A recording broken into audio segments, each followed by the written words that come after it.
I swear this will be the last one. This is part 3 and the last part because I keep talking way too long. So, the previous videos we looked at upgrading and masterworking the shell, the weapons, and kind of talked about the importance in taking a look at masterworking armor. Within that video, I showed kind of the start of the importance of a Warmind, but I haven't shown you Charged with Light. So, Warmind's builds are important for a couple of reasons, and one of them I forgot to mention is a Warmind build. It can help with really any situation, but mostly they're used for a big kind of area of effect attacks. Some of them have like a kind of healing bonus. Others have like an overshield, but it's all based on the elemental type. The one thing that you have to remember though with a Warmind build is you can only create Warmind cells if you have 7th Seraph weapons. If you're using one of these weapons, then the Warminds will drop pretty regularly. Other weapons that can bring out Warmind cells are also Ikelos weapons, or Ikelos, however you want to pronounce it. Those also will create Warminds if you have them in that final slot. It's possible to create a Warmind cell with a Xenophage, but it doesn't happen as frequently if you have something like a 7 Seraph revolver or auto rifle. The 7 Seraph weapons are the shotgun, and there's a couple others, and I'm blanking at the moment. But basically, all you have to look for are Ikelos or 7 Seraph, and if you have those and you have a mod based on Warminds, you'll start to create them and reap their benefits. So that's a really good it's a really good strategy to think about. I like some of the Ikelos and 7 Seraph weapons. I'm particularly fond of the revolver, which is a 180. I like this one. And the auto rifle is good too. It's a precision frame, which means it's doing high impact or higher impact for the most part, and usually comes with armor piercing rounds, which is good for staggering and causing extra damage. So I really, really like this these types of weapons. The Ikelos shotgun, or I'm sorry, the shotgun's good, but the submachine gun is a great piece of weaponry as long as it has the Seraph rounds. That's not to say that the weapon isn't good on its own, but the Seraph rounds come with over-penetrating targets and bouncing off hard surfaces for ricochet effects. So very, very good. Very, very rapid. I probably would masterwork this weapon because it's got disruption break and dynamic sway reduction, which again, I don't like recoil. But breaking the enemy shield makes this more vulnerable to kinetic damage for a brief period, which usually if I'm using this, I pair it with the Rage shotgun because it's one of the best kinetic shotguns in the game. It is the best kinetic shotgun, I think, in terms of a legendary. So, there's perks to it. But again, this is all based of just kind of playing around and hanging on to things that are really important. If you really aren't sure how weapons pair with one another, or if it's a good roll or not, there's a couple websites that you can use. One's based on like Destiny databases to look at what potentially these weapons can roll with, but also talk to your clan mates and talk to friends and ask and see if it's a good PvE build or a PvP build. But if you're going to do the Warmind, you have to remember that it's either Ikelos or 7 Seraph that will create those Warminds for you and are necessary. Okay, so the other option for mods are the charged with light mods, and again, it's based off of what the element of the armor is and it depends on what mods you have unlocked. If you haven't unlocked very many mods, you can always check with Banshee because it changes. But also, you can also try earning some of those mods through donating the weapon parts. So, weapon parts are used for some infusion and upgrading materials, but for the most part, you're going to have just a crap ton of these. And so, it takes 100 weapon parts to get one of his packages. Now, it's always going to drop 20 light below what you currently are. But that's not what's important. What's important is potentially getting. Let's see. You'll usually get shaders and a weapon, but you can get mods.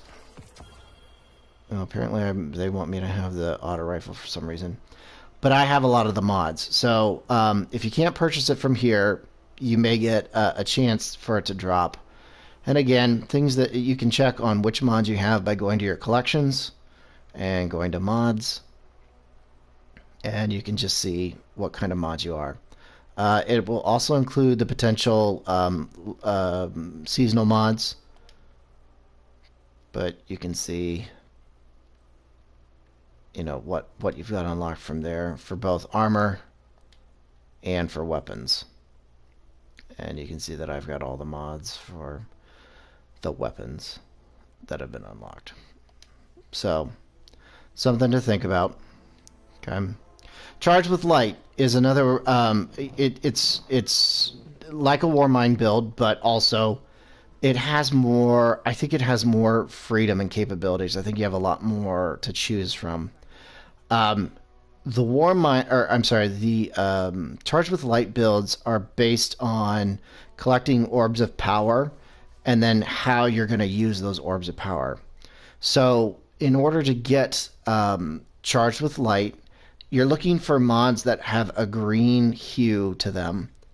So any of these, or this one, are ways to earn Charged with Light. One of the easier ones is picking up Orbs of Power to become Charged with Light. It's not too difficult. It's a low cost, but it's another reason to masterwork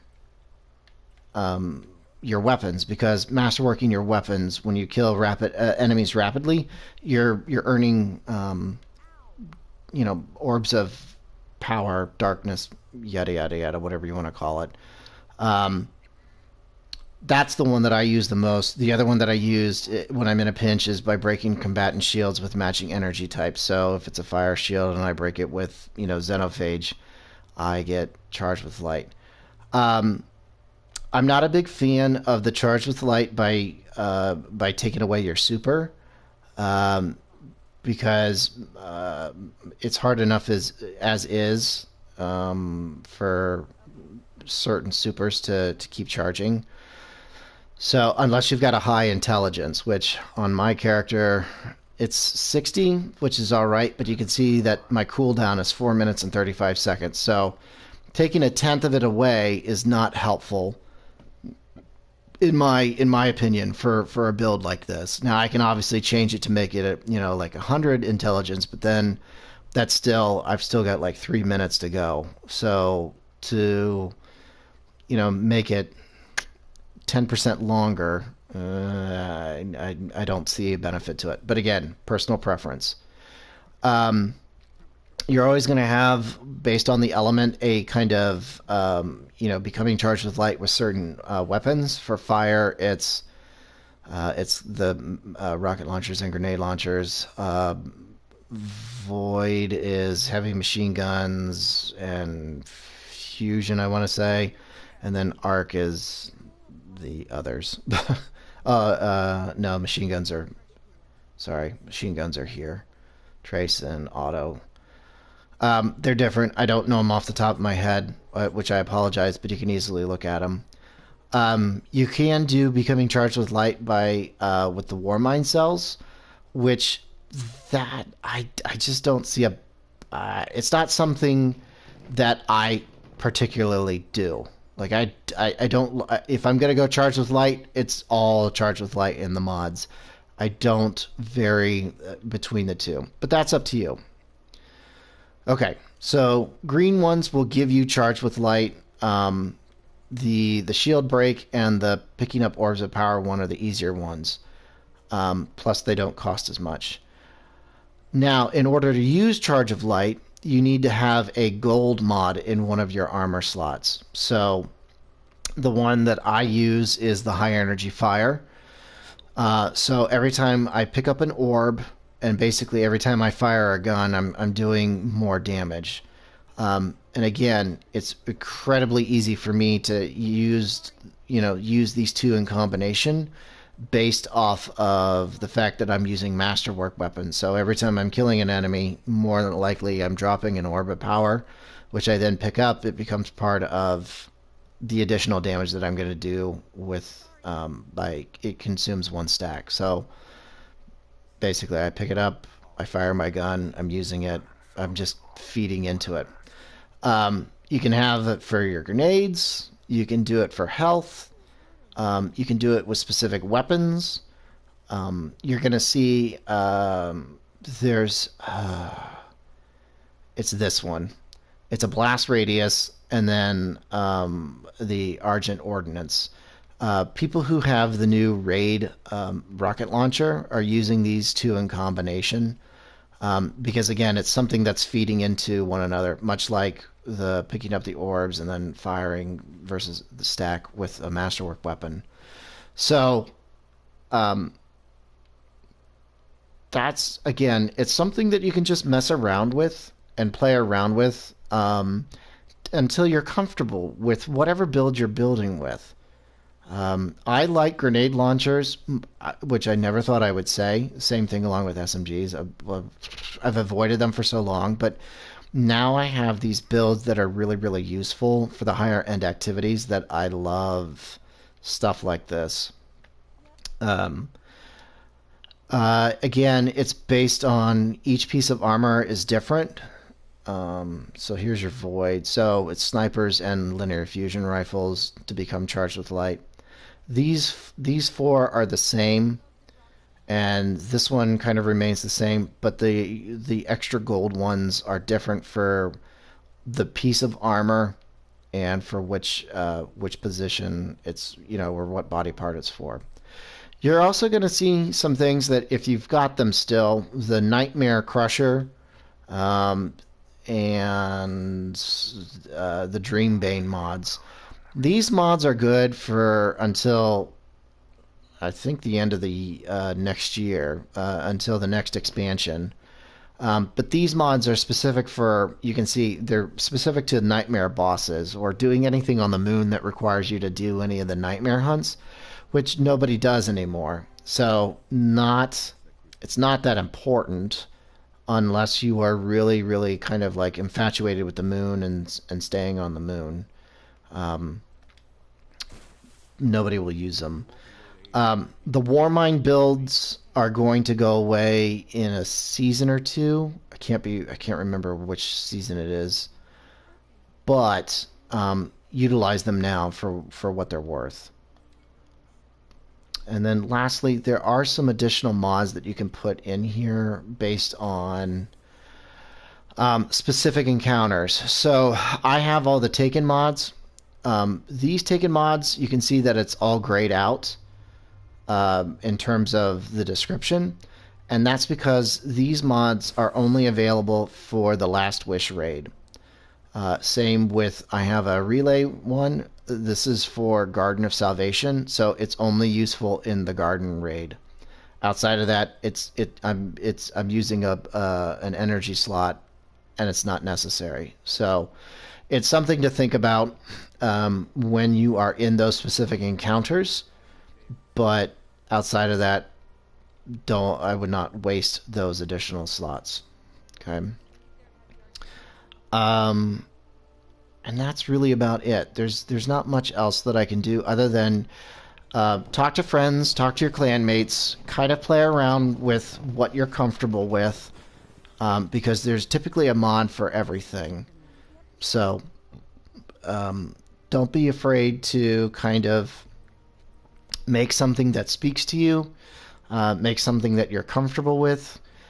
Um, if you are doing enough farming and have the resources and you want to masterwork a second set, be my guest. It can't hurt. I have one for the shotgun, and if I put this stuff on, I've got a shotgun,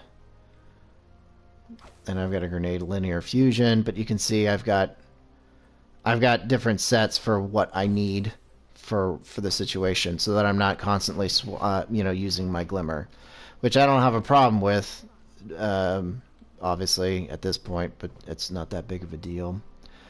Um, the one thing that you do want to keep in mind is that everything does have a seasonal kind of cap to it, meaning that you won't be able to infuse it any longer.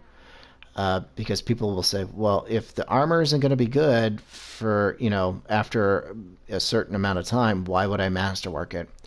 And again, the simple answer, or the most relevant answer, is because of the activities. The 1280s and the 1300s are really important. If you're interested in knowing where the armor is in terms of how useful or for how long it's going to last, if you hold the L2 button, you can see the stats and what you've got equipped with it, and then kind of their description. So at the top, you can see the current power, the power limit, and then the seasonal power cap. Um, the white number, obviously, is what you have it right now. The power limit is its maximum, how far it can go. So it's 1360, which means this armor is going to be relevant until September of 2021, when the new content drops. So I've still got 7-8 months of use out of this armor. That's a lot of Grandmaster Nightfalls that I can run. That's a lot of things that I can use this for to kind of build up a stock of materials if I needed to. Again, it's a personal choice, but I like this armor a lot. And then the seasonal power cap is how far it can go for this season. So obviously it can't go past 1260, but you obviously want to hit that seasonal cap so that it helps you build into your overall light and power with what you're doing. Actually, we really didn't talk about the seasonal mod. If you bought the season pass, you have this artifact, the Fang of Xivu Wrath. This is the seasonal item that helps increase your light level past the normal cap. So if you take a look, at the weapons and the armor, so like the gun, the seasonal power cap is 1260. You can't go past that. Same thing with the armor here. It's the seasonal cap is 1260, but you can see that I'm 1271, and the reason why I'm higher than that is because of the bonus. So you can see 1271 in yellow, and then below that I'm earning 1254 gear with a plus 17 bonus. That plus 17 is coming from the artifact. And if you have the artifact, it's worth kind of taking a look at the different mods. You have 12 choices, and you can unlock 12 different seasonal mods for your benefit. I mean, there aren't many recommendations that I will make because it's different for everyone else, but it's worth taking a look at. Usually the first column is the most important because it will provide the weapons that will create, they'll break the barriers, they'll disrupt champions, they'll stagger them as well. So I've unlocked the ones that I'm using the most. So the auto, the hand cannon, the pulse, and the submachine gun. Those have been the most. And then I've unlocked, obviously, things with reload speed because those matter to me. And then I've unlocked some beneficial ones like health. So when I cast my super at the end of it, I get full shields and full health. But you kind of pick and choose what fits you and your playstyle best. And you can reset it, although resetting it costs Glimmer. I don't remember that if it's. I can't remember if the price increases for each reset, but typically I will reset it at least once because the initial unlock it's not everything that I need, and when I go back and reset, I've got 12 choices, and I have a little more freedom of picking what I really really want, what I really really need. So um, it's good to kind of take a look again, something that you're playing with. You're picking the mods that will help your armor for your play style and for what you want. So, um, but that's about it. I know that I've created 3 long videos, but I want to make sure that people understand how important it is, and to kind of play around with the stuff and make it available to you, because we want you to be able to participate in raids. We want you to be able to participate in the higher tiered activities so that you can help others, and so that you can start carrying, your friends and your loved ones through the stuff. So if you have any questions, you can always contact me through the PlayStation app at Unveiled.